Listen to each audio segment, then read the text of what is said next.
سپہر کے 3 بجے ہیں۔ السلام علیکم، یہ ریڈیو پاکستان ہے۔ شہریار احمد سے خبریں سنیے۔ اہم خبروں کا خلاصہ۔ قائم مقام صدر نے پائیدار ترقیاتی اہداف کے حصول کے لیے غیر متزلزل عزم ظاہر کیا ہے۔ منصوبہ بندی کے وزیر نے آبی اور خوراک کی قلت کے لیے جدید ٹیکنالوجی کے استعمال پر زور دیا ہے۔ ایران کے وزیر خارجہ 2 روزہ سرکاری دورے پر آج پاکستان پہنچ رہے ہیں۔ خصوصی سرمایہ کاری سہولت کونسل کی کوششوں سے پاکستان کی برآمدات میں نمایاں اضافہ ہوا ہے۔ سینٹ اور قومی اسمبلی کے الگ الگ اجلاس آج اسلام آباد میں پھر شروع ہوں گے۔ امریکہ میں صدارتی انتخاب کل ہو رہا ہے۔ اور اب ان خبروں کی تفصیل۔ قائم مقام صدر سید یوسف رضا گیلانی نے پائیدار ترقیاتی اہداف کے حصول کے لیے انتھک کوششوں اور غیر متزلزل عزم کی ضرورت پر زور دیا ہے۔ آج اسلام آباد میں 27ویں پائیدار ترقی کانفرنس سے خطاب کرتے ہوئے انہوں نے کہا کہ پاکستان کو موسمیاتی تبدیلی کے چیلنج کا سامنا ہے جو پائیدار ترقی کے حصول کی راہ میں رکاوٹ بن رہا ہے۔ قائم مقام صدر نے کہا کہ طرز حکمرانی کو مضبوط کرنے کی اشد ضرورت ہے تاکہ شفافیت، شمولیت اور احتساب کو یقینی بنایا جا سکے۔ انہوں نے پائیدار سرمایہ کاری ایکسپو 2024 کے دوسرے ایڈیشن کی تعریف کی جس کا انعقاد جدید ٹیکنالوجی کی نمائش کے تعاون کو فروغ دینے اور سرمایہ کاری کو راغب کرنے کے لیے کیا گیا۔ یوسف رضا گیلانی نے کہا کہ پاکستان نے وسیع تر انسانی بہبود کے لیے پائیدار ترقی حاصل کرنے کے عزم کا اظہار کیا ہے۔ انہوں نے کہا کہ پاکستان کی پارلیمنٹ پہلی پارلیمنٹ ہے جو شمسی توانائی پر منتقل ہو چکی ہے۔ انہوں نے کہا کہ قومی ترقی کے ایجنڈے میں پائیدار ترقیاتی اہداف کو بھی شامل کیا ہے۔ تقریب سے خطاب کرتے ہوئے موسمیاتی تبدیلی کے بارے میں وزیر اعظم کی رابطہ کار رومینہ خورشید عالم نے کہا کہ وزیر اعظم شہباز شریف کی زیر قیادت حکومت ایسے روشن مستقبل کے حصول کے لیے پرعزم ہے جس میں قومی ترقی کے تمام پہلوؤں کا احاطہ کیا جائے۔ انہوں نے کہا کہ پلاسٹک کی آلودگی، ری سائیکلنگ کی حوصلہ افزائی اور پائیدار متبادل ذرائع کے فروغ کے لیے شعور اجاگر کرنا ضروری ہے۔ منصوبہ بندی کے وزیر احسن اقبال نے پانی کی کمی اور غذائی قلت کے مسائل سے نمٹنے کے لیے جدید ٹیکنالوجی کے استعمال کی اہمیت پر زور دیا ہے۔ انہوں نے آج اسلام آباد میں ایک کانفرنس سے خطاب کرتے ہوئے ماحولیاتی تبدیلی کو پاکستان کے لیے ایک بہت بڑا چیلنج قرار دیتے ہوئے کہا کہ وقت کا تقاضا ہے کہ ہمیں سیاسی اختلافات کو بالائے طاق رکھتے ہوئے آگے بڑھنا چاہیے۔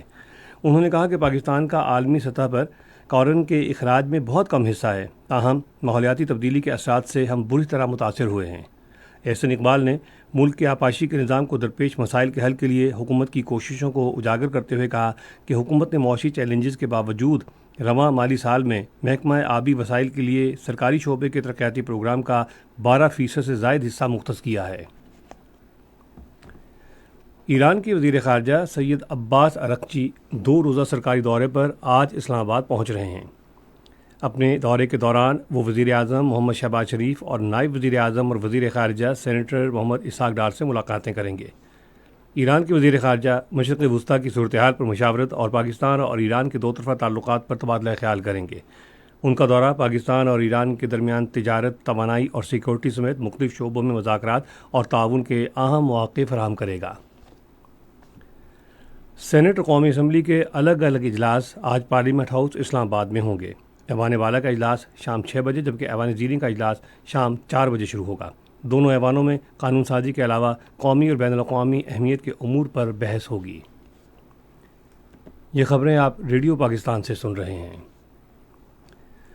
خصوصی سرمایہ کاری سہولت کونسل کی کوششوں سے پاکستان کی برآمدات میں نمایاں اضافہ ہوا ہے۔ مالی سال 2024 میں زراعت اور انفارمیشن ٹیکنالوجی کے شعبے کی برآمدات میں نمایاں کامیابیاں حاصل ہوئی ہیں۔ پاکستان نے مالی سال 2024 کے دوران 60 لاکھ ٹن سے زائد چاول کی مختلف اقسام برآمد کیں اور 4 ارب ڈالرز کی آمدن حاصل کی جو قابل تعریف ہے۔ اس کے علاوہ اقتصادی رابطہ کمیٹی نے وافر مقدار میں چینی کی دستیابی کے تناظر میں 5 لاکھ میٹرک ٹن چینی برآمد کرنے کی بھی اجازت دے دی ہے۔ خصوصی سرمایہ کاری سہولت کونسل کی مدد اور تعاون سے مالی سال 2024 میں آئی ٹی برآمدات میں 42% کا نمایاں اضافہ ہوا اور 29 کروڑ 20 لاکھ ڈالرز کی آمدن حاصل ہوئی۔ خیبر پختونخوا کے عوام نے شرح سود میں کمی اور معیشت میں بہتری پر اطمینان کا اظہار کیا ہے۔ صوبے کے عوام نے اپنے تاثرات میں کہا ہے کہ وفاقی حکومت نے گزشتہ سال کے مقابلے میں شرح سود میں نمایاں کمی کی ہے۔ انہوں نے کہا کہ دوسرے معاشی اشاریے بھی بہتر اقتصادی صورتحال کے عکاس ہیں۔ انہوں نے اشیاء ضروریہ کی قیمتوں میں نمایاں کمی کو اجاگر کرتے ہوئے کہا کہ آٹے کی فی تھیلا قیمت میں 200 سے 300 روپے کی کمی ہوئی ہے، جبکہ سیمنٹ کی قیمت بھی 1700 روپے فی بوری سے کم ہو کر 1500 روپے ہو گئی ہے۔ ساہیوال یونیورسٹی کے طلباء اور اساتذہ نے اوکاڑا گیریژن کا دورہ کیا۔ دورے کے دوران طلباء نے پاک فوج کے ساتھ ایک دن گزارا، جہاں انہوں نے پاک فوج کی پیشہ ورانہ زندگی اور حب الوطنی کا قریب سے مشاہدہ کیا۔ طلباء یادگار شہداء پر گئے اور ان عظیم شہداء کے لیے دعا کی جنہوں نے اپنی زندگیاں وطن عزیز کی حفاظت کے لیے قربان کر دیں۔ اس دورے کا مقصد عوام اور فوج کے درمیان تعلقات کو مضبوط کرنا اور نوجوانوں میں ملک کے دفاع کا جذبہ پیدا کرنا تھا۔ کل جماعتی حریت کانفرنس نے جموں قتل عام کے شہداء کی یاد میں 6 نومبر کو یوم شہداء کے طور پر منانے اور اس عزم کی تجدید کرنے کی اپیل کی ہے کہ کشمیری شہداء کا مشن ہر قیمت پر پورا کیا جائے گا۔ کشمیر میڈیا سروس کے مطابق کل جماعتی حریت کانفرنس کے ترجمان عبدالرشید منہاس نے سری نگر میں ایک بیان میں 1947 کے جموں کے شہداء کو زبردست خراج عقیدت پیش کیا۔ انہوں نے کہا کہ اس روز ڈوگرا مہاراجہ ہری سنگھ کی فورسز، بھارتی فوج اور ہندوتوا قوتوں نے جموں میں لاکھوں کشمیری مسلمانوں کا اس وقت قتل عام کیا جب وہ پاکستان کی طرف ہجرت کر رہے تھے۔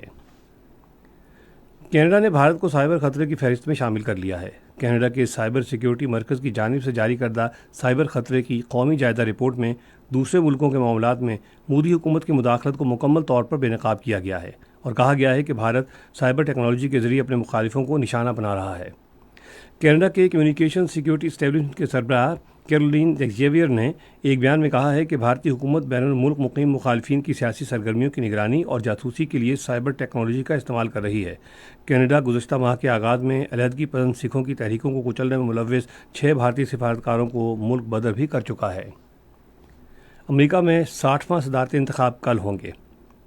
ریپبلکن پارٹی کے امیدوار ڈونلڈ ٹرمپ اور ڈیموکریٹک پارٹی کی کیملا ہیرس کے درمیان سخت مقابلے کی توقع ہے۔ ہر ریاست اور کولمبیا کے اضلاع کے ووٹرز الیکٹورل کالج میں اپنا حق رائے دہی استعمال کریں گے۔ اس کے بعد منتخب ارکان 4 سال کے دورانیے کے لیے صدر اور نائب صدر کا انتخاب کریں گے۔ کرکٹ میلبرن میں 3 ایک روزہ بین الاقوامی کرکٹ میچوں کی سیریز کے پہلے میچ میں آسٹریلیا نے پاکستان کی طرف سے دیے گئے 204 رنز کے ہدف کے جواب میں اب سے تھوڑی دیر پہلے تک 29 اوورز میں 181 رنز بنائے تھے اور اس کے 7 کھلاڑی آؤٹ ہوئے تھے۔ اس سے قبل پاکستان کی ٹیم پہلے بیٹنگ کرتے ہوئے 46.4 اوورز میں 203 رنز بنا کر آؤٹ ہو گئی۔ موسم محکمہ موسمیات کی پیشگوئی کے مطابق آئندہ 12 گھنٹوں کے دوران ملک کے زیادہ تر علاقوں میں موسم خشک رہنے اور پہاڑی علاقوں میں رات کے وقت موسم سرد رہنے کا امکان ہے۔ پنجاب کے اکثر علاقے سموک کی لپیٹ میں رہیں گے۔ آج ریکارڈ کیا گیا بعض بڑے شہروں کا درجہ حرارت: اسلام آباد، لاہور اور Peshawar 30 degree centigrade, Karachi 35، Quetta 26، Gilgit 23، Murree 22، Muzaffarabad 25، سری نگر 22، جموں 29 اور لیہ 10 ڈگری سینٹی گریڈ رہا۔ اہم خبروں کا خلاصہ ایک مرتبہ پھر سن لیجیے۔ قائم مقام صدر نے پائیدار ترقیاتی اہداف کے حصول کے لیے غیر متزلزل عزم ظاہر کیا ہے۔ منصوبہ بندی کے وزیر نے آبی اور خوراک کی قلت کے لیے جدید ٹیکنالوجی کے استعمال پر زور دیا ہے۔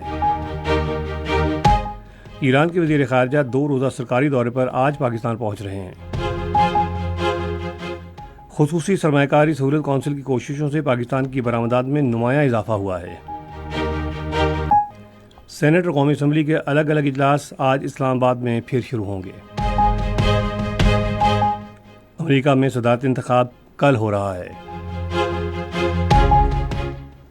اسی کے ساتھ خبریں ختم ہوئیں۔ مزید خبروں اور تجزیوں کے لیے آئیے ہماری ویب سائٹ پر، پتہ ہے radio.gov.pk، اور فیس بک کے link radio Pakistan news official پر براہ راست ویڈیو سٹریمنگ بھی ملاحظہ کیجیے۔